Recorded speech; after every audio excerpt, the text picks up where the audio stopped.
My topic for this afternoon is going to be on metabolic endoscopy. Now, endoscopy, as we know, traditionally is to treat patients with diseases of the GI tract, mainly luminal. And of course, we have the pancreaticobiliary endoscopy to treat patients with pancreaticobiliary disease. But a new entity has now appeared called the metabolic endoscopy, which is a treatment for metabolic disease. This appears surprising to many people, but I think let me explain this concept to you. Metabolic syndrome is something that we are seeing a lot nowadays in our practice. Metabolic syndrome constitutes a combination of diabetes, obesity, along with hypertension, non-alcoholic fatty liver disease, increased triglycerides, and so on. It's believed that in many parts of the world, at least 1/3 of the population has the metabolic syndrome, and this is becoming increasingly common in our clinical practice. Uh, Let me first, before going to the endoscopy itself, explain certain very important concepts that evolved in the last few years in this area. The first concept is that we all think that for hemostasis of the glucose metabolism, the pancreas insulin secretion is very important. But we now know that this is not right. Pancreas is not the center of stabilizing the glucose metabolism. What is important is that we now know increasingly that the duodenum, the first, second, third, and fourth part of the duodenum are the actual brain which controls the metabolic process. Now, this is very obvious if you look at it, because whatever food that we eat comes in contact at the first gate, which is the duodenum. Only after it is absorbed and goes into the bloodstream do other hormonal mechanisms come into play. So it is obvious that the metabolic control that as nature is bestowed has to be in the duodenum. Now let me illustrate this to you in a more simple way. Normally when we take food, it passes through the stomach into the duodenum. As it goes through the duodenum, it actually stimulates certain enteroendocrine cells, the so-called endocrine cells in the small intestine. These enteroendocrine cells are two types. One is those which actually are positive for glucose metabolism and those which are negative for glucose metabolism. We used to call this incretins and anti-incretins. The terminology has changed a little, but whenever food passes through the duodenum, it stimulates this incretins and anti-incretins, resulting in hemostasis of glucose. As I said, the anti-incretins terminology has changed. We now know that there is a specific hormone which is still not identified, which is called the insulin resistance factor or the diabetic intestinal peptide, which is actually secreted from the duodenum, second, third part of the duodenum. So a combination of insulin resistant factor and incretins together stabilize and produce euglycemia, and this euglycemia is of course associated with metabolic control. Now let's turn to another scenario. Nowadays, because of civilization, of course, our food pattern has changed. We are taking highly refined foods which are high in sugars and so on. And as what happens with this is that as this is passing through, this stimulates the incretins, but more importantly, stimulates more anti-incretins or so-called insulin resistant factor. The reason why it does is that because there's a sudden gush of glucose into the bloodstream, and the sudden gush will result in increased hormonal secretions, resulting in hypoglycemia. To counteract that, more insulin resistant factors are spread so that you get a more uniform euglycemia. But unfortunately, because of this increased insulin resistant factor, there's increased insulin resistance, increased blood sugar, increased TGN, increased NASH. So basically the phenomena here is that all these changes occur because of civilization, change in the diet, stimulation of many neuroendocrine cells in the duodenal mucosa, resulting in increased secretion of insulin resistance factor. Now, this has been very clearly made out in several, of course, diabetologists are quite aware of this. the balance between incretins and anti-incretins, resulting in homeostasis that occurs. Most of these are in the second, third, and fourth part of the duodenum. Now, what is the evidence for this? There are a large number of labs all over the world working in this area, and they clear-cut demonstrations that there are several factors which are there secreted in the duodenum, which can eventually result in this. And most important is the so-called insulin-resistant factor, which is also called the diabetic intestinal peptide, which seems to make certain cells, for example, like the muscle cells, more resistant to insulin, and of course, resulting in hyperglycemia. Similarly, it has an effect on the brain cells and the liver cells. All of this result in insulin resistance. What is again evidence? Do we have evidence for this? There are two evidences that are available. The first is evidence which comes from humans, that if you take actually biopsies from the duodenum of euglycemic people, you will find certain concentration of these so-called incretin cells. But if you take biopsies from patients with diabetes, there's a remarkable increase in the neuroendocrine cells in the second, third, fourth part of the duodenum.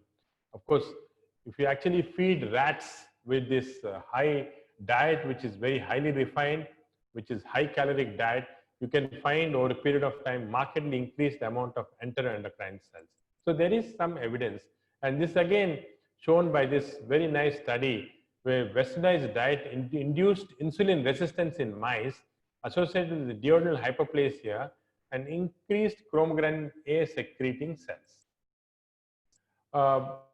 A very good model is a GK rat, which is spontaneously diabetic. And there's been some very nice studies done by Rubino on these rats. What he did was he took these rats and put a completely covered tube across from the duodenum first part up to the jejunum, so that the food, when it went into the stomach, got excluded completely. So he took three categories of these mice. One was normal, second was mice which had this sheath completely excluding the duodenum from the food, and the third group of mice had small fenestrations or holes in this sheath. So some amount of food actually got in contact with the duodenal mucosa. So let's see what happens when OGTT is done in these mice, that is oral glucose tolerance test is done. You'll find when this is done, the mice which had a complete sheath, where the food was excluded from touching the duodenal mucosa, resulted in the correction of their diabetic status. There was no hyperglycemia. But those mice which had a naked duodenum or had a fenestrated tube demonstrated an abnormal OGTT. So this was clear evidence that when food was coming into contact with the duodenum, it was inducing some duodenal resistance factor resulting in this.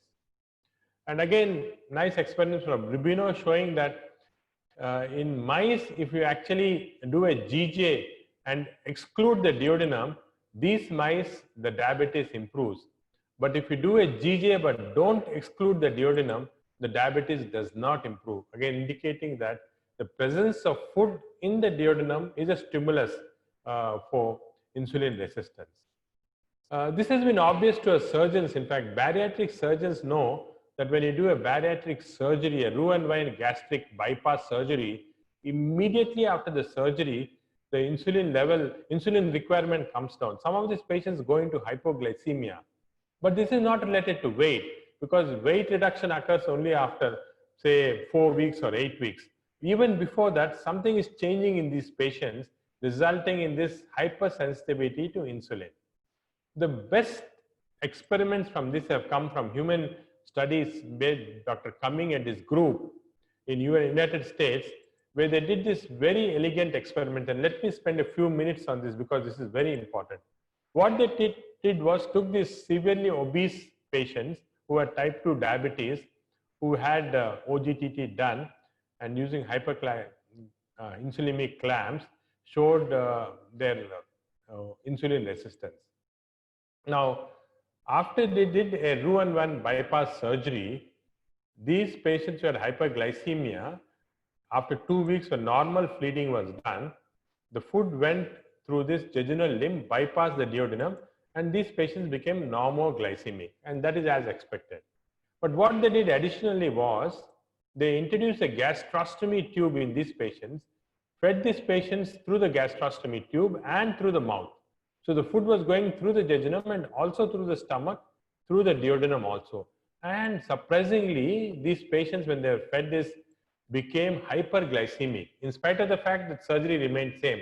Just because food was entering into the duodenum, became hyperglycemic.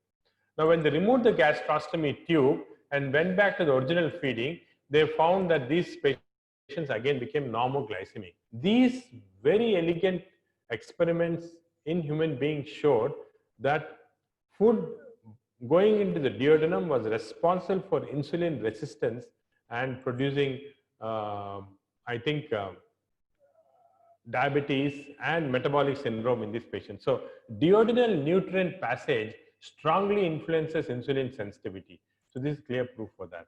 And again, they did very clearly showed that duodenal exclusion increased the insulin sensitivity, whereas when the duodenum passage decreased insulin sensitivity. Very, very clear experimental evidence.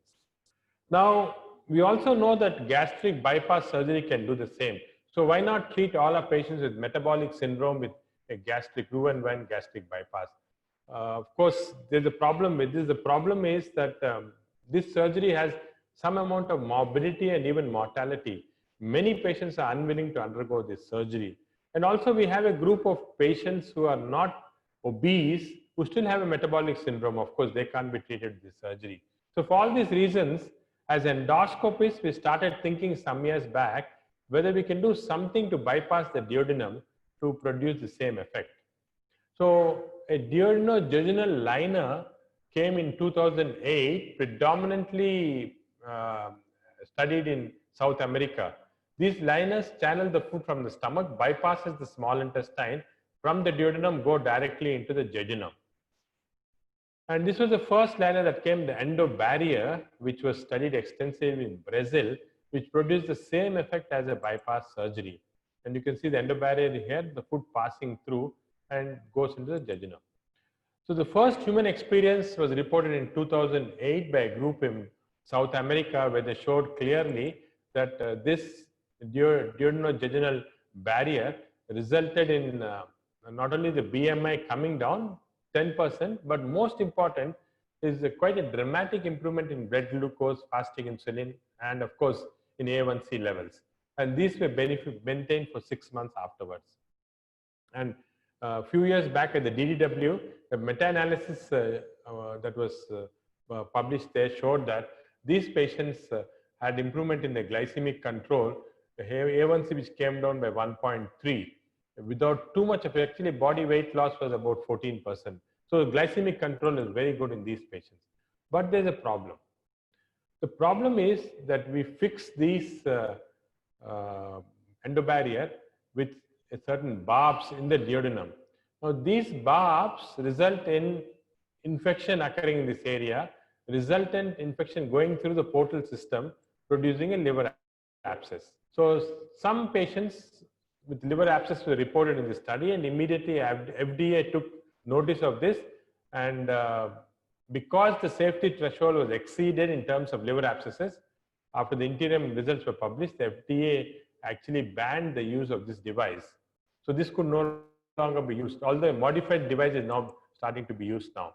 So we had a lot of reports of showing this device used, especially not only for bariatric surgery, but for diabetes also control. But unfortunately, because of this side effect, this device could not be used. So what we did was we wanted to see whether we can overcome the side effects of the barb and produce the same amount of bypass. So we evolved a stent which could be put at that area, and using this stent, which is exactly placed instead of the barbs to hold this tube. And this was the endosleeve that we worked along with a company called Metmomics in United States and made this endosleeve.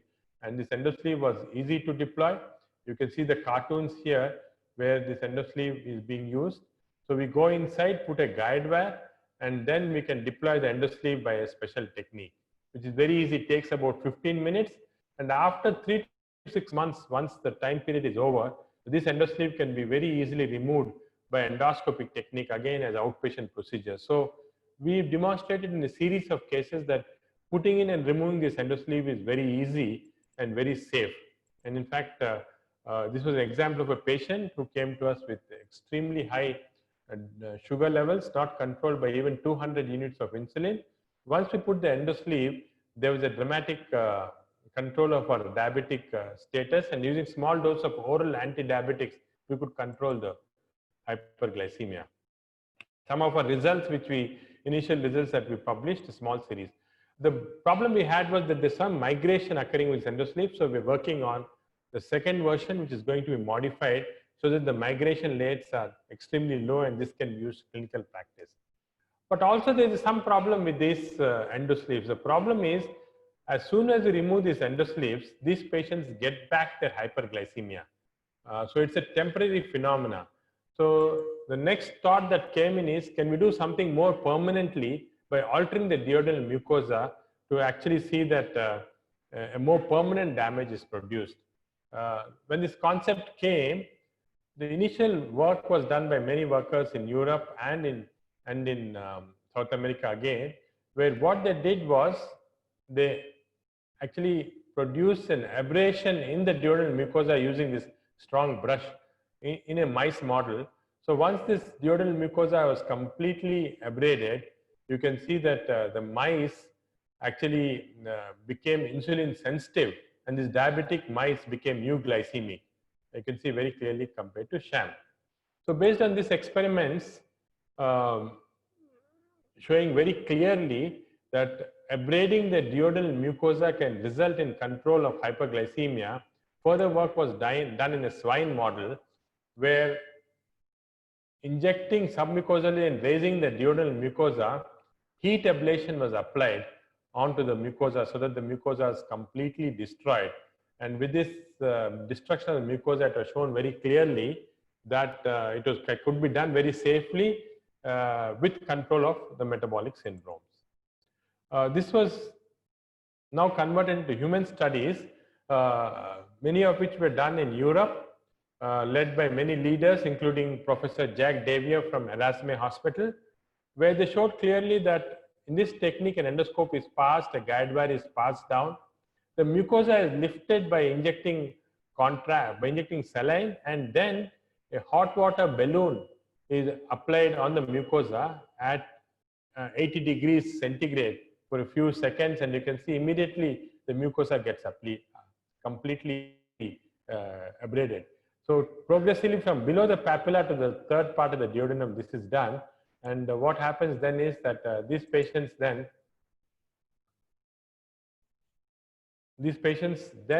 lose the mucosal. Can I go to the next slide? We can have the next slide. And you can see this again, demonstration here endoscopically. Lift is created, and then you can see how this blue mucosa with submucosal fluid underneath it, and then duodenal mucosa ablation is done with a balloon. You can see through the balloon along with the endoscope, and you can see the picture looks quite ugly, but in fact, the mucosa regenerates very quickly. And you can see this quickly. You can see this very nicely, normal mucosa, ablated mucosa, and within a few weeks, the mucosa comes back to normal. And follow biopsies after 1 month and 3 months have shown that the mucosa becomes normal, but the most important thing is the neuroendocrine cells don't come back to normal. So that's the change that occurs, a more permanent change.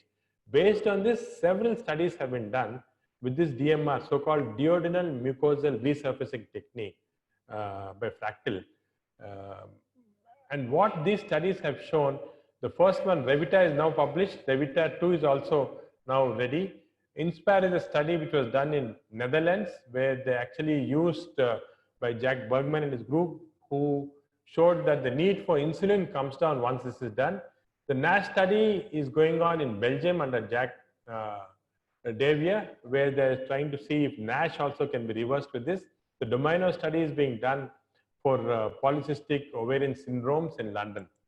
And so some of these studies are now available in publications, and you can see that what happens in this Revita 1 study, you can see clearly that even after 12 months, after the procedure, A1C, which has come quite a lot of change, more than 1% change, which is remarkable, remains to be same.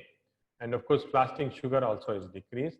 And similarly, microalbuminemia is decreased, again, another important marker of the metabolic syndrome. And very interestingly, liver inflammation seems to be decreased. And in the recent ASLD, there was a presentation by Arun Sanyal and his group, which showed clearly quite a good improvement in the metabolic parameters of the liver, decrease in enzymes and so on. They also looked at MRI studies to show what is the fibrosis and fat content in the liver, showing good improvement. What of course we require is a paid biopsy studies to show this also. This is a study in gut which was published by the same group, European group, which did all the studies, and you can see clearly improvement in A1C, HOMA-IR, ALT, AST, and so on. All these improved, showing very clearly that the metabolic process was being reversed by the use of these techniques. The only problem with this technique, of course, it's little complicated. It involves using balloons, catheters, and of course some endoscopic skill. And of course, the other problem is that with the balloon, you can't uniformly, completely ablate the mucosa. There are some crevices, some folds at which the mucosa. So 70% of the mucosa is ablated, but 30% is not. So there are now other techniques where investigators all over the world are looking at, where they can produce a more simpler technique, more safer technique, more uniform ablation of the mucosa. And one such technique is the technique which Braham and his co-workers in Mayo Clinic are doing, where they're using an electroporation technique, which is very simple, can be used through the endoscope, produces uniform damage to the mucosa within few seconds. And you can see some remarkable results here in animal work that they're doing. And you can see that the mucosa is completely ablated, and within 3 weeks, new duodenal mucosa comes in. The beauty of this procedure is absolutely safe. The damage does not permeate down into the submucosa and can be done even by an endoscopic novice. The other techniques coming in, like nerve ablation techniques called the metavention, which is looking at interfering with the vagal inputs in the sympathetic nervous system by RFA or injecting into these areas, and again altering the metabolic syndrome.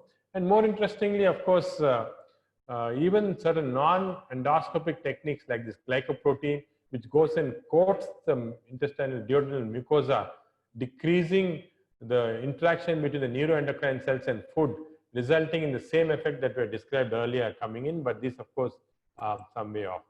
So, Chairman, ladies and gentlemen, I think this is a very interesting concept now, that the metabolic role of duodenum in causing insulin resistance is being clearly understood. We know that the duodenum has a physiological role in producing an insulin resistance, is a signal that's coming from these parts of the duodenum. This is basically an evolutionary phenomenon that occurred.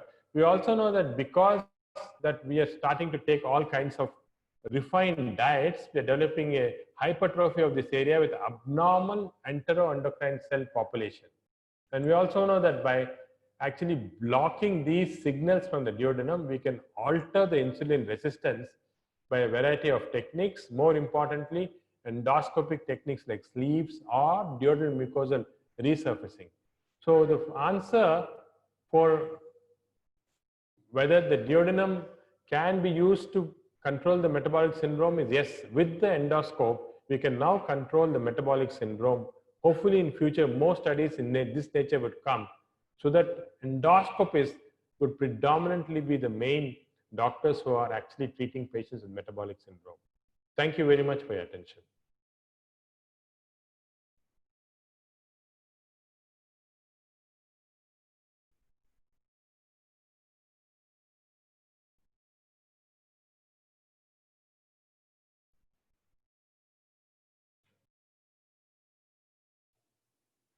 Thank you, Professor Reddy. You have some questions, you can start answering them. Yeah. So I'm just trying to look at this, the questions. Yeah.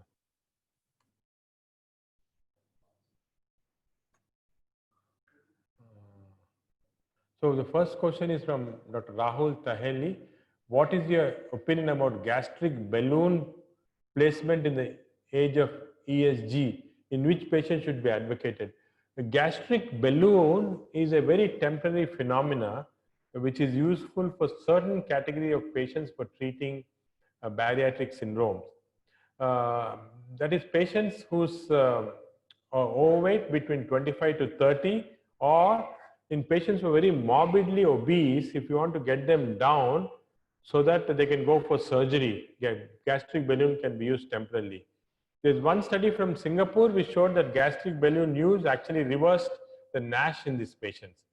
So in general, gastric balloons are used only for those who do not have very high BMI, who are also pre-surgical candidates to get down the BMI for safe surgery, and very rarely it is used in a situation where you want to reverse the liver changes. But I think the load is very limited because of its temporary phenomena.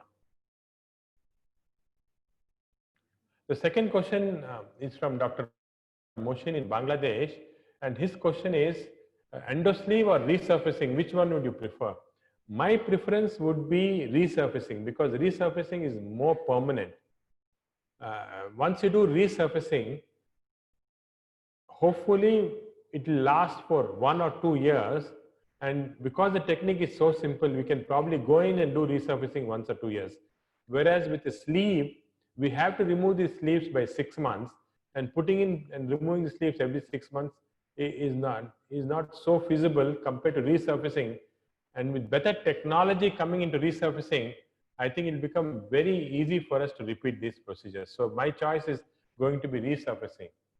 One of the interesting questions that is coming is, what is your regarding the use of argon plasma? At present, we don't have any changes about argon plasma. The result is argon plasma penetration is more. We can't control it. There is a potential chance that the thin duodenal mucosa will get perforated. So some studies have tried injecting submucosally and doing argon plasma, but unfortunately, I think this is still not very feasible because a wide area has to be done. RFA is being also tried because RFA is more safer. Hopefully, RFA balloons may come in future. We have another question from Peru, Dr. Joan Rivera Vega. What do you think about combined techniques? Yes, this is a very interesting question. We are now thinking whether we can combine 2 techniques. For example, a gastric balloon to restrict intake, to decrease gastric emptying, and a duodenal sleeve to actually bypass the duodenum so that the metabolic changes are controlled. So in future, we may have many combined procedures, like for example, we can do ESG, endoscopic sleeve gastroplasty, along with a sleeve combined together, or a duodenal mucosal resurfacing along with ESG. Various combinations are being thought of, and again, we have some very exciting work from Dr. Barham from Mayo Clinic, who showed in animal that this is very, very good. We have another question from Dr. Bora Chakra, who asked, what about the recurrence rate after resurfacing? I think recurrence rate, no, definitely will occur. At present, we have data only up to 2 years.